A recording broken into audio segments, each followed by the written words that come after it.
लघुचाप प्रभाव में गत 24 घंटे जिलार विभिन्न स्थान में बिजुली घड़घड़ी सह प्रबल बर्षिଛି। गत 24 घंटा मध्य जिलार 7 ब्लॉक समेत जिला सदर महकुमा पारलाखेमुंडी मोट 1375.6 मिमी वर्षा रेकर्ड होती जहाँकि केते परिमाण वर्षा रेकर्ड बोली कहुछि।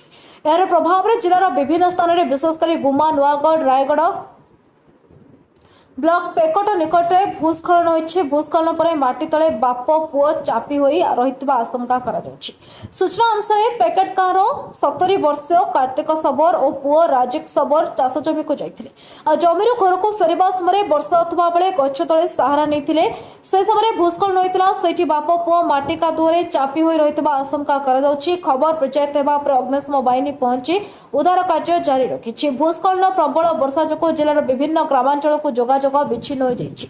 नुआगढ़ ब्लॉक संबलपुर पंचायत गुरुडा गाँ निकट ब्रिज को बसाई नहीं बन्या पानी। महेन्द्रगढ़ नदी ब्रिज उपर 5 फुट उच्चर पानी चलुला फल ब्रह्मपुर पारलाखेमुंडी जातीय राजपथ में यातायात संपूर्ण ठप हो पड़ा। नुआगढ़ चर्च निकट में रास्ता धोई नुआगढ़ सेरंग मध्य जोगाजोग विच्छिन्न होइछि। गुमा ब्लॉक अढ़ई निकट में पहाड़ धसवा फल अढ़ई और कुजासिंह मध्य जोगाजोग विच्छिन्न होइछि। रायगढ़ ब्लॉक एस कलमांग सिंह ग्रामर नूतन कलभटर संযোगीकरण रास्ता धोई जो ग्रामवासी बाह्य जगत विच्छिन्न हो पड़ते।